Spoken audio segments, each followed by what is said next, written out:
আলহামদুলিল্লাহ মুআজ্জাজ মুকাররম সম্মানিত মুশাহিদিন কিরাম, আল্লাহ রাব্বুল ইজ্জত ও জালালের দরবারে অসংখ্য শুকরিয়া জ্ঞাপন করছি যে মহান রব্বুল আলামিন আমাদেরকে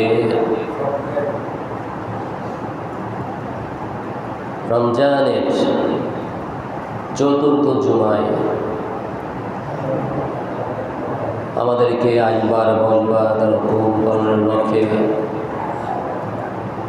মসজিদে আসার তৌফিক দান করেছে। এর জন্য আমরা সেই মহান সত্তার দরবারে হৃদয়ের গভীর থেকে শুকরিয়া জ্ঞাপন করছি। সকলের জবান খুলে বলি আলহামদুলিল্লাহ। সম্মানিত হাজিরিন, আজকে একদিকে যেমনিভাবে আমাদের আনন্দের বিষয়, কি কোনো জরুরি কথা নাকি?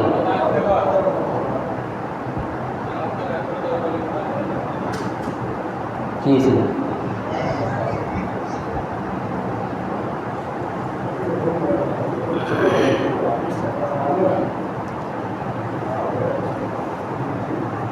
একদিকে আমাদের অত্যন্ত আনন্দের বিষয়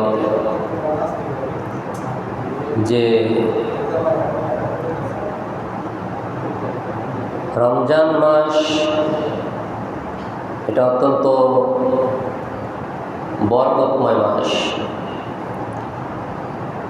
রহমত, মাগফিরাত, নাজাত। তো আল্লাহ তাআলা আমাদেরকে এই রমজান মাস কি জন্য দিয়েছিলেন, আর এই রমজান মাসে আমরা কি করলাম, এর একটা হিসাব নিকাশ আমাদের সামনে আসা চাই। যে আনন্দের বিষয় হলো যে আলহামদুলিল্লাহ এই রমজান মাসে আমাদের ভিতরে অনেক আল্লাহ তাআলার নেক বান্দা বান্দিগণ আছেন। তারা এই রমজান মাসের পরিপূর্ণ কল্যাণ, প্রথম 10 দিনের রহমত, দ্বিতীয় 10 দিনের মাগফিরাত, শেষের যে 10 দিন নাজাত, পুরা রমজানের কল্যাণ, বরকত, রহমত, এগুলো অনেক মানুষ আছে, অনেক আল্লাহ তাআলার বান্দা বান্দি আছে যারা এগুলো পরিপূর্ণভাবে অর্জন করছে। আলহামদুলিল্লাহ আমরাও এই রমজান মাসে যথেষ্ট পরিমাণ চেষ্টা করেছি রমজান মাসের রহমত, বরকত, মাগফিরাত, নাজাত এগুলো আমরা অর্জন করার জন্য আল্লাহ তাআলা আমাদেরকে এই সৌভাগ্য দিয়েছি। এর জন্য আমরা সবাই বলি আলহামদুলিল্লাহ। এটা শুকরিয়ার বিষয় কিনা? শুকরিয়ার বিষয়। যাদের হায়াত শেষ হয়ে গেছে রমজানের আগে, তারা এই রহমত, বরকত, এই মাগফিরাত, নাজাত থেকে তারা বঞ্চিত হয়ে গেছে। তা আমাদের জন্য কোনো সৌভাগ্যের বিষয়, জন্য আমাদের আনন্দের বিষয় যে আল্লাহ তাআলা আমাদেরকে রমজানের মতো এমন একটি মহান মাস, আজিমুশ শান একটি মাস আল্লাহ তাআলা আমাদেরকে দান করেছেন, আমাদের হায়াতকে লম্বা করে দিয়েছেন। রজব মাসে আমরা দোয়া করেছিলাম আল্লাহুম্মা বারিক লানা ফি রজব ওয়া শাবান ওয়া বাল্লিগনা রমাযান। ইয়া আল্লাহ আমাদের হায়াতকে লম্বা বানায়া রমজান পর্যন্ত পৌঁছায় দেন। আল্লাহ তাআলা সেই দোয়াকে কবুল করেছে, আমাদের হায়াতকে লম্বা মানে রমজান পর্যন্ত পৌঁছায় দিয়েছে। তো আমরা রমজান মাস লাভ করলাম, এটা আমাদের জন্য অত্যন্ত আনন্দের বিষয়।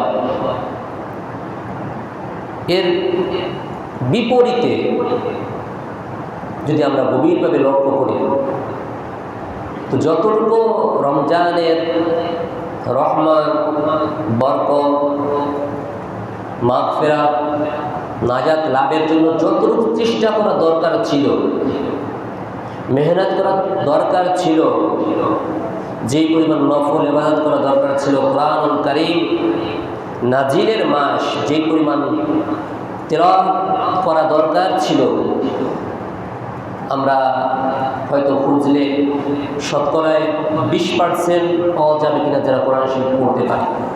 এর ভিতরেও সহি শুদ্ধ করে বা কয়জনে বা পারে।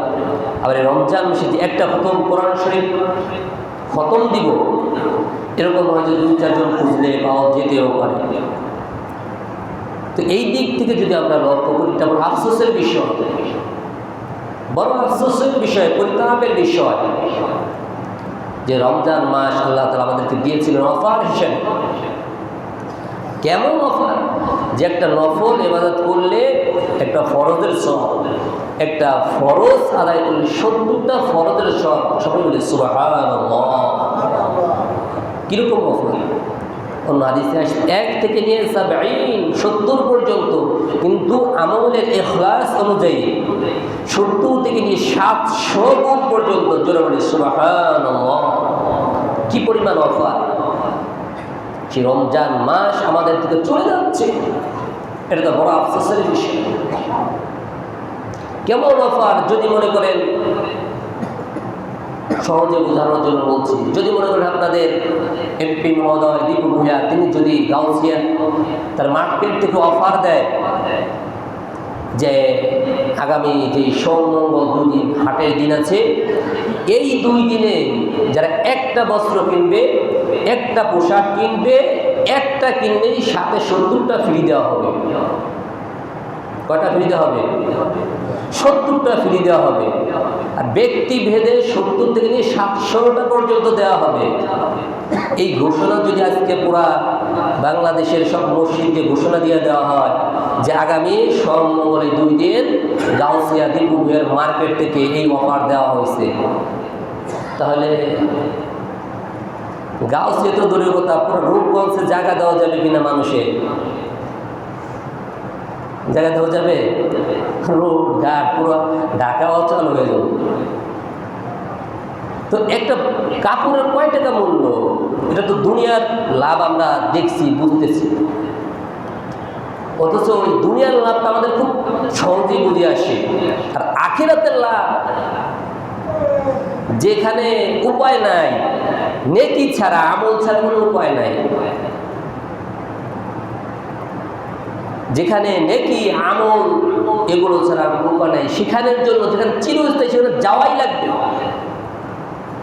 দুনিয়ার একটা পোশাক হইলেই চলে, একটু দামি নর্মাল হলেই চলে, বাড়ি বিল্ডিং না হলে টিনের ঘর হলেও চলে, জুতা একটু নর্মাল হলেও চলে, কিন্তু আখিরাতের বিষয়টা আমরা একটু গভীরভাবে লক্ষ্য করি, যেখানে আমল ছাড়া, নেকি ছাড়া আর উপায় নাই, সেখানের জন্য আমরা কতটুকু চেষ্টা করছি, কতটুকু মেহনত করতেছি।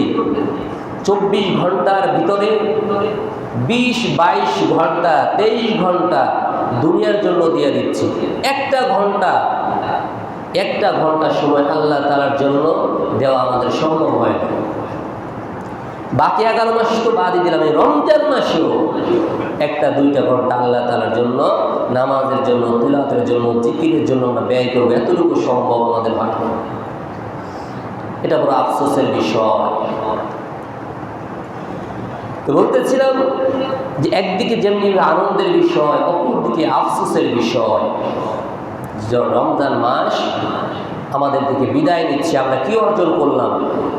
সামনে ঈদ আসছে, ঈদের জন্য আমরা সবাই আনন্দিত, আমরা আনন্দিত। যদি আমরা একটু গভীরভাবে লক্ষ্য করি, যারা মুমিন বান্দা তারা আফসোস করে যে হায় হায় রমজান মাস আমাদের থেকে বিদায় নিচ্ছে। যেমনিভাবে ব্যবসায়িকগণ, এই যে মনে করেন এই যার যদি ঈদ যদি সম্ভবত শুক্রবার যদি হয় তাহলে থাকবে 6 দিন, আর যদি শনিবার হয় তাহলে থাকবে 7 দিন। এই 7 দিন একটু লক্ষ্য করেন দোকানপাট, মার্কেটের কি অবস্থা এখন? দোকানে মার্কেটে ঢোকা যাবে? হ্যাঁ, প্রত্যেকটা দোকান দেখেন, কাপড়ের দোকান, জুতার দোকান, এত মানুষ, ঢোকা যায় না। দুনিয়ার পিছনে মানুষ এমনিভাবে লেগে পড়ছে, মার্কেটে জায়গা নাই, জায়গা দেওয়া যায় না, মার্কেট ভর্তি, দোকান ভর্তি, আর মসজিদ ফাঁকা। এটা বড় আফসোসের বিষয়, বড়ই পরিতাপের বিষয়। এর জন্য আমাদের কি করণীয়? আরও যেহেতু কয়েকটা দিন আছে, 6-7 দিন আছে, এই 6-7টা দিন এই যে একটা হিসাব নিকাশ হওয়া দরকার এই 6-7 দিন যা আছে, যে পূর্বে আমাদের যতটুকু ভুল ভ্রান্তি হয়েছে, কমতি হয়েছে, আমরা মাজন দুর্বল পারি না, এই 6-7টা দিন একেবারে পাকাপোক্তভাবে একটা সময়, একটা সেকেন্ড, একটা মিনিটও যেন আমার থেকে নষ্ট না হয়, অবহেলা না হয়, ক্ষতিগ্রস্ত না হয়। আমরা ঈদ আনন্দ উদযাপন করব, অনুষ্ঠান করব, বিভিন্ন ধরনের আয়োজন করব, নতুন পোশাক ক্রয় করব, এটা আমাদের জন্য আনন্দের বিষয়। আমরা আনন্দ উদযাপন করব। আমরা যদি একটু গভীরভাবে লক্ষ্য করি, আমাদের অনেকের মাতা পিতা এই দুনিয়া থেকে চলে গেছে, হয়তো মা গেছে অথবা বাবা গেছে অথবা উভয়জন গেছে, দাদা দাদি নানি, অনেকের ভাই বোনও গেছে, বড় ভাই বোন থাকলে ছোট ভাই বোনও যেতে পারে, সন্তানরাও যেতে পারে। তো এই রমজান মাসে আমি যদি আমার মাতা পিতা পক্ষ থেকে আল্লাহ তাআলার দরবারে ক্ষমা চেয়ে তাদের গুনাহগুলোকে ক্ষমা করাইতে পারলাম না, আল্লাহ তাআলার কাছ থেকে ক্ষমা করাইতে পারলাম না, তাহলে তাদের উপায়টা কি হবে? আমি তো এদিকে আনন্দে আছি, ঈদ উদযাপন করছি, আর এই রমজান মাসে তো তাদের জন্য জান্নাতের দরজা শুরু খোলা হয়েছিল, ফুতিহাতিল আবওয়াবু জান্নাহ, রমজান মাসে তাদের জন্য জান্নাতের দরজাগুলো খুলে দেওয়া হয়েছিল। এই রমজানের পরে তাদের গুনাহ যদি মাফ না হয়, তাদেরকে আবার জাহান্নামে দিয়ে দেওয়া হবে। তাহলে আমি তাদের কেমন সন্তান হলাম?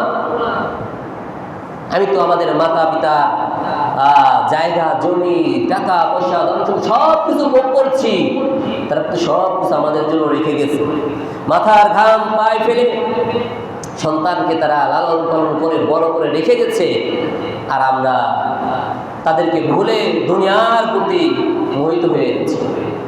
আজকে যদি আমরা আমাদের মাতা পিতার জন্য এতটুকু করতে না পারি, দেখা যাবে আমাদের সন্তানগুলো আমাদের জন্য উল্লেখযোগ্য কোনো ন্যাক আমল করবে না, সব পৌঁছাবে। এই জন্য উচিত রমজান মাসে ইয়াকবালু দুআ আস-সাইম, রমজান মাসে রোজাদারের দোয়া কবুল হয়, বিশেষ করে ইফতারের সময় দোয়া কবুল হয়। শেষ রাত্রে তো উঠতে হয়, তাহাজ্জুদের সময় 2-4 রাকাত তাহাজ্জুদ নামাজ আদায় করে আল্লাহ তাআলার কাছে নিজের জন্য দোয়া করা, ফ্যামিলির জন্য দোয়া করা, পরিবারের জন্য দোয়া করা, গোটা বিশ্বের तमाम জাহানের মুসলিম উম্মাহর জন্য দোয়া করা, এটা আমাদের দায়িত্ব এবং কর্তব্য। এজন্য এখান থেকে আমাদের যে করণীয়গুলো, এগুলো আমাদের করা চাই। এই যে বাকি যে দিনগুলো আছে, এই দিনগুলো আমাদের কাজে লাগানো দরকার। কারণ এবছর আমরা রমজান লাভ করেছি, এবছর রমজানে আমরা আছি, আগামী বছর রমজান আমরা পাবো, এরকম কোনো গ্যারান্টি আছে? কার গ্যারান্টি আছে? কারো গ্যারান্টি নাই। তো হেলায় খেলায় আমরা নষ্ট করলাম সময়গুলো। হায়াত বড় দামি জিনিস, এর জন্য আমাদের উচিত, আমাদের করণীয় যে দিনগুলো আছে, এই দিনগুলো একেবারে মজবুতভাবে অনেক বেশি থেকে বেশি নেক আমলের প্রতি লেগে যাওয়া, নেক আমলের প্রতি মশগুল হওয়া, একটা সময় একটা সেকেন্ডও যেন নষ্ট না হয়, এটা আমাদের উচিত এবং করণীয়। এই রমজান মাস এটা বড় দামি। কত দামি? আল্লাহ নবী সাল্লাল্লাহু আলাইহি সাল্লাম একদিন মসজিদে নববীতে প্রবেশ করলেন, সাহাবায়ে কেরামকে ডাকলেন, যে সাহাবীরা তোমরা এদিকে আসো। সাহাবায়ে কেরাম মেম্বারের কাছে কাছে জমা হলেন, একত্রিত হলেন। আল্লাহ নবী সাল্লাল্লাহু আলাইহি সাল্লাম ইরতাকা দারাজাতুল উলা, আল্লাহ নবী বয়ান পেশ করার জন্য মিম্বারের প্রথম সিঁড়িতে পা রাখলেন। তিনি বললেন আমিন। দ্বিতীয় সিঁড়িতে পা রাখলেন, ইরতাকা সালিসা, ইরতাকা দারাজাতুস সানিয়া। দ্বিতীয় সিঁড়িতে পা রাখলেন, আল্লাহর নবী বললেন আমিন। তৃতীয় সিঁড়িতে পা রাখলেন, ইরতাকা দারাজাতুস সালিসা। তৃতীয় সিঁড়িতে পা রাখলেন, বললেন আমিন, বয়ান পেশ করলেন, আলোচনা করলেন, বিভিন্ন বিষয়ে আলোচনা করলেন। আলোচনার শেষে যখন মিম্বার থেকে আল্লাহর নবী অবতরণ করলেন, সাহাবায়ে কেরাম প্রশ্ন করলেন, ইয়া রাসূলুল্লাহ, ইয়া হাবিবাল্লাহ,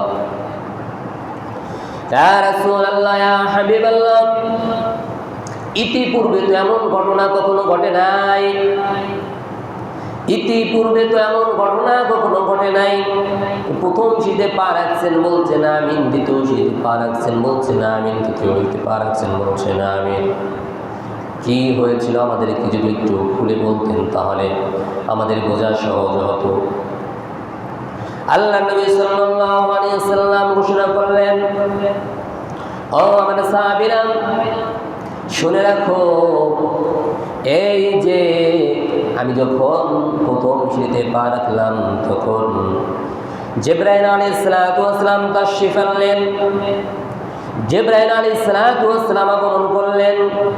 আমি যখন প্রথম শীতে পা রাখলাম, জিবরাইল আলাইহিস সালাতু ওয়াস সালাম বললেন, যেই ব্যক্তি মান আদরাকা রমজান ফালাম ইউগফির লাহু বা'দা, যেই ব্যক্তি রমজান মাস লাভ করলো, রমজান মাস লাভ করার পরেও তার গুনাহ সমূহ ক্ষমা হলো না, আর রমজান মাস বিদায় নিয়ে চলে গেল, ওই ব্যক্তি ধ্বংস হোক। তখন আমি বললাম আমিন।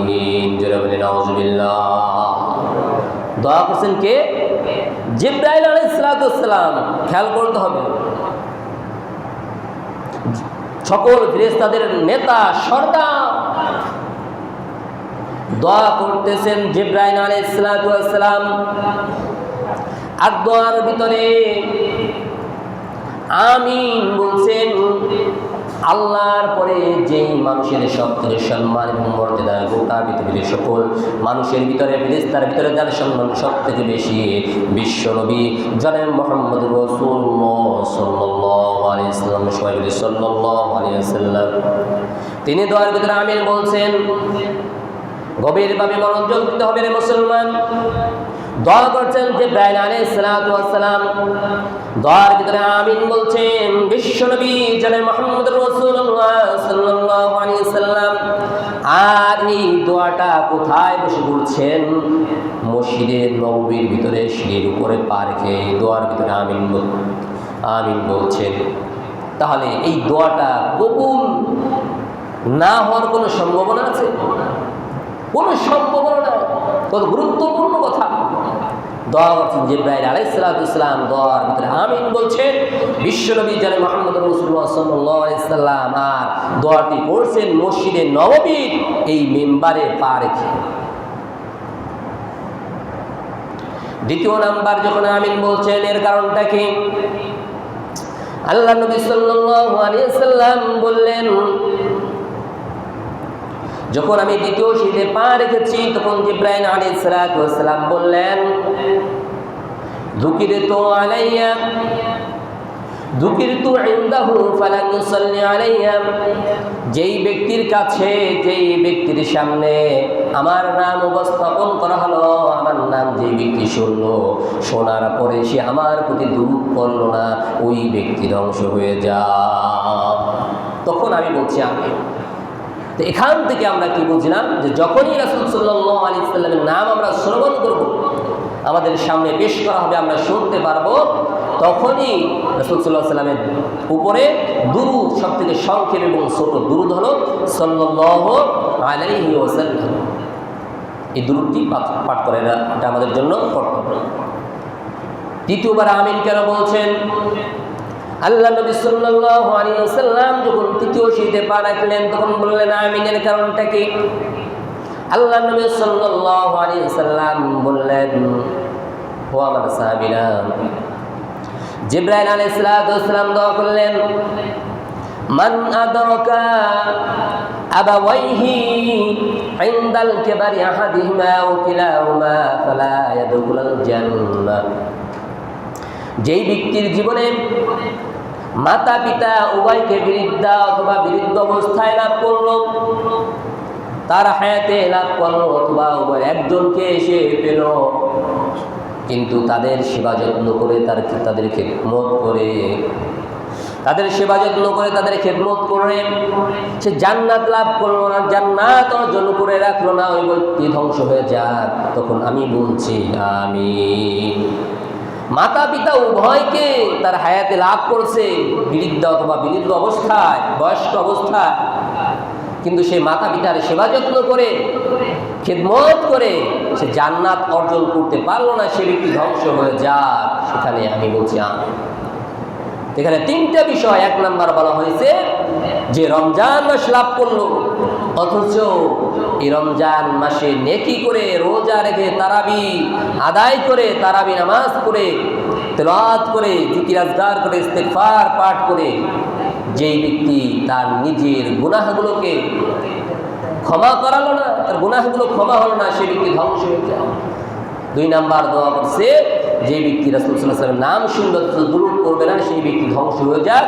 আর তৃতীয় বলা হয়েছে যেই ব্যক্তি তার মা বাপকে লাভ করলো, অথচ মাতা পিতার সেবা যত্ন করে খেদমত করে সে জান্নাত অর্জন করলো না, সেই ব্যক্তি ধ্বংস হয়ে যায়। এর ভিতর থেকে সবথেকে গুরুত্বপূর্ণ যে বিষয়, প্রথম বিষয় যে রমজান মাস আমাদের দিকে চলে যাচ্ছে। রমজান মাসের হক আমরা কতটুকু আদায় করলাম, রোজার হক কতটুকু আদায় করলাম, কতটুকু নেকি আমরা অর্জন করলাম, এর একটা হিসাব নিকাশ আমাদের হওয়া দরকার। এখানে জিবরাইল আলাইহিস সালাম দোয়া করছেন। অন্য হাদিসের ভিতরে আল্লাহর নবী সাল্লাল্লাহু আলাইহি সাল্লাম তিনি ঘোষণা করেছেন রগিমা আনতুম রাজুলিন দাখালা আলাইহিম ফালান ইউসাল্লি সুম্মা সালাখা ক্বাবলা আন ইয়াগফিরা লাহু। ওই ব্যক্তি অপমানিত হোক, ওই ব্যক্তি অপমানিত হোক, ওই ব্যক্তির নাক ধুলে ধূসরিত হোক। দাখালা আলাইহি রমাজান, তার কাছে রমজান মাস আগমন করেছে, অথচ তার থেকে রমজান মাস বিদায় নিল। ক্বাবলা আন ইয়াগফিরা লাহু, তার গুনাহসমূহ ক্ষমা হওয়ার পূর্বে রমজান মাস চলে গেল। ওই ব্যক্তি অপমানিত হোক, ওই ব্যক্তির নাক ধুলে দূষিত হোক। আল্লাহ নবী দোয়া করছেন, কত কঠিন দোয়া, মারাত্মক দোয়া। এই জন্য রমজান মাস পেলাম আর আমাদের গুনাহসমূহ ক্ষমা হলো না, এটা আমাদের জন্য বিশাল বড় ধ্বংসের বিষয়, অপমানের বিষয়। এক হাদিসে আসছে ধ্বংসের কথা, আর অপর হাদিসে আসছে অপমানিত হওয়ার কথা। দুনিয়ায় যে সম্মান মর্যাদা আমরা দেখছি, এটা কোনো সম্মানই না, এটা কোনো মর্যাদাই না। আসল মর্যাদা, আসল সম্মান হবে আখিরাতে।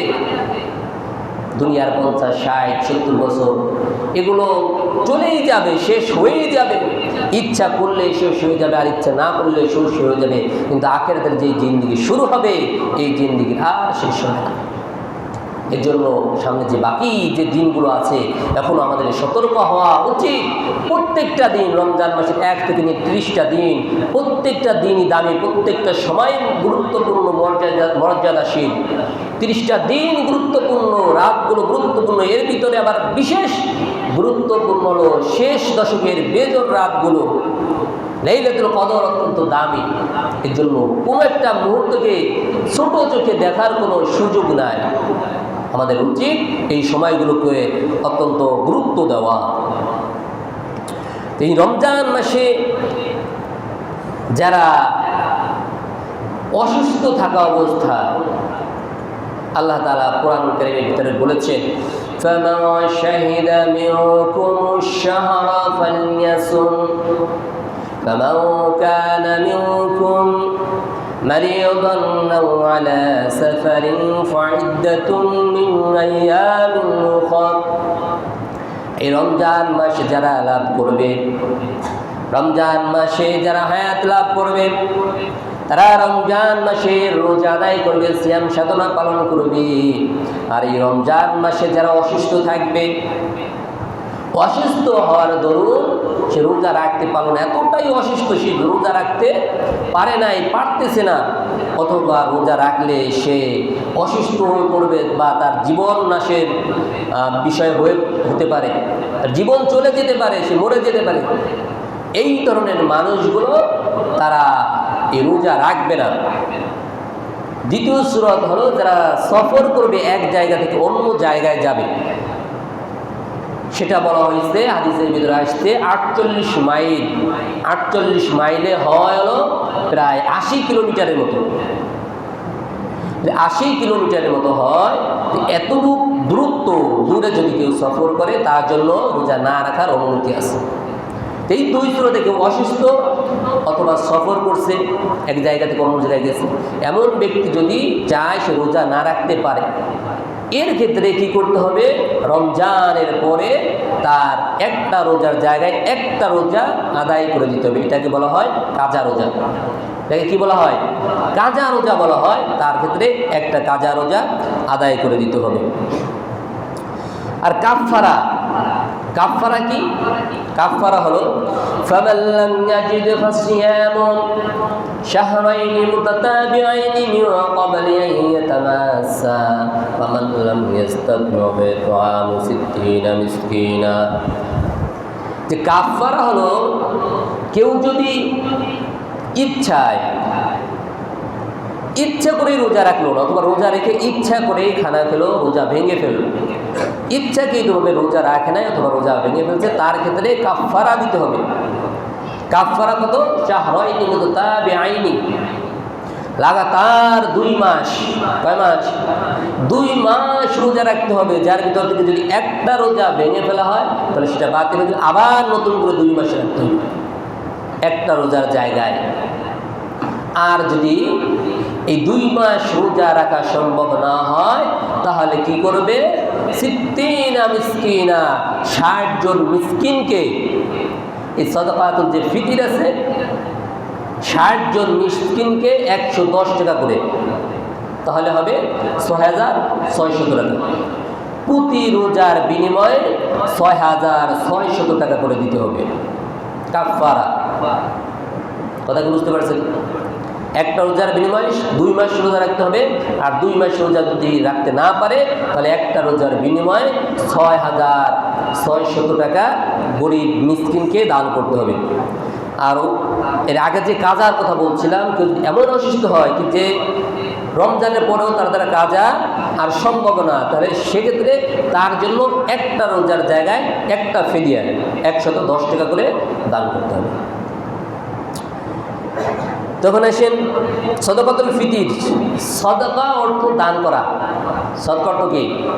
দান করার। ফিতির এটা ফুতুর থেকে, ফুতুর মানে ইফতার, ইফতার করার জন্য দান করা।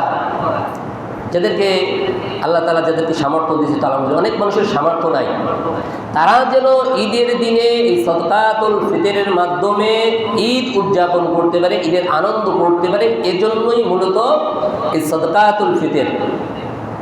সাদাকাতুল ফিতরের 1 নম্বর উদ্দেশ্য হলো হাদিসের মধ্যে আসছে, ফরযা রাসূলুল্লাহ সাল্লাল্লাহু আলাইহি ওয়াসাল্লাম যাকাতুল ফিতরে তুহরাতাল লিস-সাইম মিনাল লাগwi ওয়ার রাফাতি তু'মাতাল লিল মাসাকিন।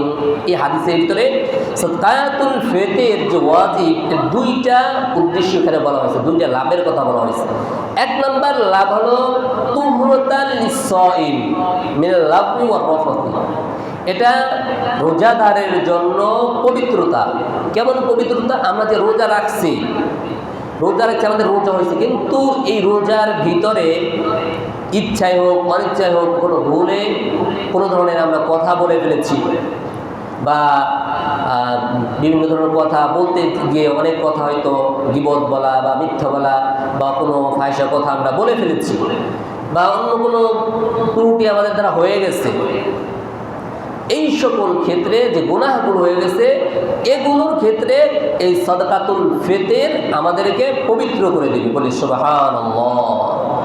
তুহরাতান লিস-সাইম, রোজাদারকে এই সাদাকাতুল ফিতর পবিত্র করে দেবে। কি থেকে? মিনাল লাগwi ওয়ার রাফাতি, অনর্থ কাজকর্ম, কথাবার্তা, অশ্লীল কথাবার্তা, যে কোনো গুনাহ হতে পারে, এই গুনাহ থেকে আমাদেরকে পবিত্র করে দেবে। এটা হলো একটা উদ্দেশ্য। আরেকটা উদ্দেশ্য হলো তু'মাতাল লিল মাসাকিন, ফকির মিসকিন এতিম অসহায় যারা রয়েছে তারা যেন সাদাকাতুল ফিতরের মাধ্যমে তারা যেন ঈদ উদযাপন করতে পারে। তারা যদি ঈদ উদযাপন করতে পারে, আমরা অনেক দামি দামি পোশাক ক্রয় করব, হাজার হাজার টাকা, লাখ লাখ টাকা খরচ করে ঈদ উদযাপন করব। আর আমাদের আশেপাশে আমাদের আত্মীয় স্বজন তারা কমপক্ষে একটা পোশাক হলেও ঈদের জন্য তারা ক্রয় করতে পারে, একটু ভালো খাবারের ব্যবস্থা করতে পারে, এই দায়িত্ব আমাদের। আল্লাহ তাআলা কোরআনুল কারীমের ভিতরে ঘোষণা করেছেন, ওয়াবিল আসহারিহিম, যে তোমাদের সম্পদের ভিতরে, অবিল হাক্কি, তোমাদের সম্পদের ভিতরে এতিম অসহায় গরিবদের হক রয়েছে, সেই হকগুলো তোমরা পৌঁছায় দাও। এই যে সম্পদ আল্লাহ তাআলা আমাদেরকে দিয়েছেন, এগুলো কেমন যেন কোষাধ্যক্ষ, ক্যাশিয়ার হিসাবে এটার সঠিকভাবে বন্টন করতে হবে, হিসাব পুঙ্খানুরূপে আল্লাহ তাআলার দরবারে পেশ করতে হবে। যত টাকার মালিক হন না কেন, সকল টাকার হিসাব আল্লাহ তাআলার কাছে দিতে হবে, যে টাকা কোথায় কোথায় কীভাবে ব্যয় করা হয়েছে। এর জন্য আমাদের পাশে যারা আছে, আত্মীয় স্বজন, এতিম অসহায় দরিদ্র যারা রয়েছে, তাদেরকে আমরা অবশ্যই অবশ্যই এই সদকাতুল ফিতর আমরা আদায় করে দেওয়ার চেষ্টা করব। তো সদকাতুল ফিতর এটা ওয়াজিব হলো ঈদের দিন সুবে সাদেক খাওয়ার সাথে সাথে। ঈদের দিন সুবে সাদেক হওয়ার সাথে সাথেই সদকাতুল ফিতর ওয়াজিব হয়। তো সদকাতুল ফিতর ওয়াজিব হওয়ার জন্য যে নিসাব 52.5 তোলা রূপার মূল্য শুধুমাত্র ঈদের দিন সুবে সাদেকের সময় যদি আপনার কাছে থাকে, তাহলে সদকাতুল ফিতর ওয়াজিব হয়ে যাবে। 1 বছর হওয়া শর্ত নয়। জাকাতের ক্ষেত্রে 1 বছর হতে হয় নিসাব, 1 বছর থাকার পরে গিয়ে জাকাত খরচ হয়, কিন্তু সদকাতুল ফিতরের ক্ষেত্রে এমন নয়। সদকাতুল ফিতর শুধুমাত্র ঈদের দিন শুবে সাদেকের সময় যদি আমাদের কাছে নিসাব পরিমাণ 52.5 তোলা, 1.5 থেকে 1.5 লক্ষ বা এর থেকে বেশি টাকা থাকে, তাহলে আমাদের উপরে সদকাতুল ফিতর ওয়াজিব হয়ে যাবে। 110 টাকা করে, 110 টাকা করে। এটা হলো সর্বনিম্ন, যার শুধুমাত্র নিসাবের মালিক যারা। আর যাদের টাকা বেশি, তাদের ক্ষেত্রে আরও বেশি, সর্বোচ্চ হলো 2,805 টাকা। তো আমাদের যাদের যে পরিমাণ টাকা আছে, যদি 2 লাখ থাকে তাহলে আমরা 110 টাকা দিলাম, যদি 10 লাখ থাকে তাহলে আমরা 200 টাকা দিলাম, যদি 50 লাখ থাকে সেখানে আমরা 1000 দিলাম, যদি 1 কোটি থাকে সেখানে আমরা 2000, 2500 দিলাম, যদি আরও বেশি হয় 2800 করে দিলাম। এইভাবে আমরা সদকাতুল ফিতর আমরা আদায় করব। তো রমজান মাস এটা মূলত ছিল তাকওয়া অর্জনের মাস। কিসের মাস? তাকওয়া অর্জনের মাস। আল্লাহ পাক রব্বুল আলামিন কুরআনুল কারীমের ভিতরে ঘোষণা করেছেন, ইয়া আইয়ুহাল্লাযীনা আমানু কুতিবা আলাইকুমুস সিয়ামু কামা কুতিবা আলাল্লাযীনা মিন ক্বাবলিকুম লাআল্লাকুম তাত্তাকুন। ও দুনিয়ার মুসলমান, ও ঈমানদারগণ, তোমাদের উপরে আমি এই রমজান মাসকে ফরজ করেছি এবং তোমাদের পূর্ববর্তীদের উপরে এই রমজান মাসে রোজা ফরজ করেছিলাম। কেন ফরজ করেছিলাম? না আল্লাকুম তাত্তাকুন, যেন তোমরা তাকওয়াশীল হয়ে যাও, যেন তোমরা তাকওয়া অর্জন করতে পারো। আর তাকওয়া হলো আল্লাহ তাআলার ভয় আমাদের ভিতরে স্থাপন করা। তাকওয়া হলো যেটাকে আল্লাহ তাআলা নিষেধ করেছে, যেটাকে আল্লাহ তাআলা নিষেধ করেছেন, আল্লাহর হাবিব নিষেধ করেছেন, এমন সকল কাজ থেকে নিজেকে বাঁচিয়ে রাখা, বিরত রাখা, সকল প্রকার গুনাহ থেকে ছোট গুনাহ থেকে নিজেকে বাঁচিয়ে রাখা, এটাই হলো তাকওয়া। হযরত ওমর রাদিয়াল্লাহু তাআলা আনহু একদিন ঘুরতে বের হয়েছিলেন, কোথাও সফরে যাচ্ছেন। হঠাৎ করে তিনি মাঠের ভিতরে মরুভূমিতে একজন রাখাল বকরি চালাচ্ছে। তিনি চিন্তা করলেন বকরির ঈমানটা একটু পরীক্ষা করে নেই। রাখালকে ডাকলেন। ওমর রাদিয়াল্লাহু তাআলা বললেন, ও রাখাল, আমরা অনেক দূর থেকে সফর করে আসছি, আমাদের পিপাসা লেগেছে, আমাদেরকে একটু দুধ দেওয়া যাবে নাকি? রাখাল বলল, এই বকরির মালিক আমি না, সুতরাং দুধ দেওয়া যাবে না।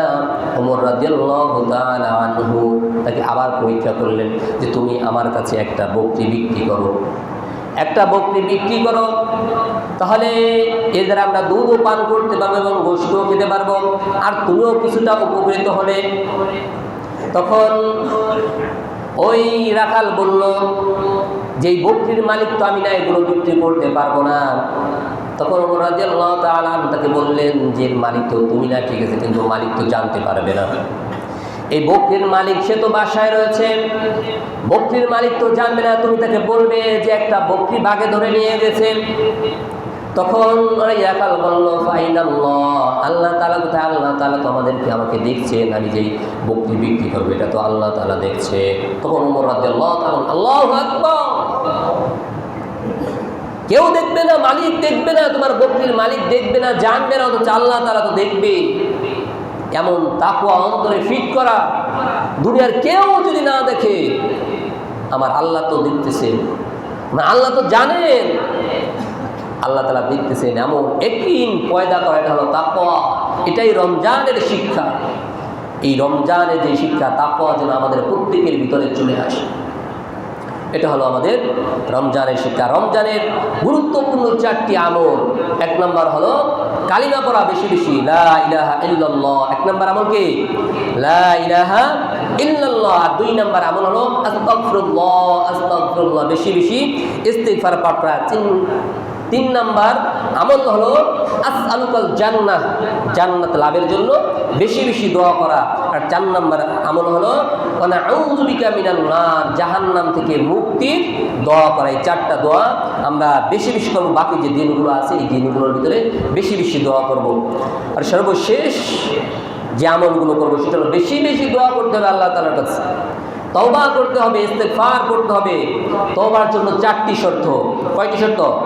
4টি শর্ত। 1 নম্বর শর্ত হলো পূর্বে যে আমরা গুনাহগুলো করেছি এই গুনাহের প্রতি লজ্জিত হতে হবে, অনুতপ্ত হতে হবে। এটা 1 নম্বর শর্ত। 2 নম্বর শর্ত এখন থেকে গুনাহ ছেড়ে দিতে হবে, যে আল্লাহ অনেক গুনাহ করে ফেলেছি, সামনে আর গুনাহ করব না, এখন থেকে গুনাহ ছেড়ে দিতে হবে। 3 নম্বর হলো ভবিষ্যতেও গুনাহ করব না। 3 নম্বর শর্ত হলো ভবিষ্যতে আর কোনো গুনাহ আমরা করব না। আর 4 নম্বর শর্ত হলো যে এটা অনেক মারাত্মক, সেটা হলো হক নষ্ট করা, মানুষের হক নষ্ট করা। এটা খুব মারাত্মক জিনিস। নামাজ না পড়লে আল্লাহ তাআলা মাফ করে দিবেন, রোজা না রাখলেও আল্লাহ তাআলা চাইলে মাফ করে দিতে পারেন, হজ না করলে আল্লাহ তাআলা চাইলে মাফ করে দিতে পারেন, যাকাত না দিলে চাইলে আল্লাহ তাআলা মাফ করে দিতে পারেন। কিন্তু আমরা যে অন্যের হক নষ্ট করছি, চুরি করে, ডাকাতি করে, ছিনতাই করে, চাঁদাবাজি করে, অন্যের সম্পদ, অন্যের টাকা পয়সা জবরদখল করে নিয়েছি, এটা আল্লাহ তাআলা ক্ষমা করবেন না যতক্ষণ পর্যন্ত এর মালিক তাকে ক্ষমা না করে। টাকা পয়সার মতো ঠিক তেমনি কথাবার্তার মাধ্যমে কারো সম্মান নষ্ট করেছি, কারো সম্মান হানি করেছি, নষ্ট করেছি, এটাও অন্যের হক, এটাও আল্লাহ তাআলা ক্ষমা করবে না। তো টাকা পয়সা হোক আর কথাবার্তার মাধ্যমে হোক, যারই হক আমরা নষ্ট করেছি, এই হক যতক্ষণ পর্যন্ত ওই ব্যক্তি ক্ষমা না করবে ততক্ষণ পর্যন্ত ক্ষমা হবে না। তাই উচিত অন্য কারো হক নষ্ট না করা। যদি নষ্ট করে থাকি সময় থাকতে তাদের কাছ থেকে ক্ষমা চেয়ে নেওয়া, যে ভাই আমার ভুল হয়ে গেছে, ক্ষমা করে দেন, মাফ করে দেন। যদি টাকা পয়সা লেনদেনের বিষয় থাকে, যেটা নিয়েছি সেটা তার কাছে পৌঁছায়া দেওয়া। আর সর্বশেষ হলো যে এই 1 মাস ধরে আমরা আমল করেছি, রমজানের পরেও যেন আমরা আমলগুলো ধরে রাখতে পারি। একটা হিম্মত এখন থেকে, একটা ইচ্ছা পোষণ করা, একটা হিম্মত করা, সাহস করা, যে রমজানে যেমনি বেশি থেকে বেশি নেক আমল করেছি, রমজানের পরেও ঠিক যেন এই আমলগুলো আমরা ধরে রাখতে পারি। আর সর্বশেষ কথা হলো যে ঈদ, এই ঈদে আমরা ঈদ আনন্দ উদযাপন করব, কিন্তু ঈদটাও হতে হবে নেক আমলের মাধ্যমে, ভালো কাজের মাধ্যমে। কোনো ধরনের অশ্লীলতা, বেহায়াপনা, নাচ গান এগুলো যেন আমাদের মাধ্যমে না হয়, কোনো ধরনের গুনাহ যেন না হয়। আমরা একটা সূক্ষ্ম কথা, অনেকে আমরা সন্তানদেরকে ছাড় দেই, যেহেতু পোলাপান একটু আনন্দ করবেই তো, তারা একটু গান বাজনা করবেই তো। এই পোলাপান যত গুনাহ করতেছে, তারা যুবক, আপনি কিছু বলতে পারতেছে না, তারা যত গুনাহ করতেছে, এর একটা, তারা যে গুনাহ করবে একটা পার্সেন্টেজ আপনার আমলনামায় চলে আসতেছে। সন্তান যত গুনাহ করবে আপনি তাদেরকে কিছু বলতেছেন না, তারা যুবক যুবতী, তারা এই ঈদের দিন দল বেঁধে ঘুরতে যাবে, গাড়ি ভাড়া করে নাচতে নাচতে এই রাস্তাঘাটে বের পাওয়া যায় না, আওয়াজের ঠেলা। এগুলো যেন নিজেরাও করবো না, কোন সন্তানদেরকেও করতে দেবো না, বাধা দিব। আল্লাহ পাক রব্বুল আলামিন আমাদেরকে এই সকল কথাগুলো আমল করার তৌফিক দান করেন। আমিন।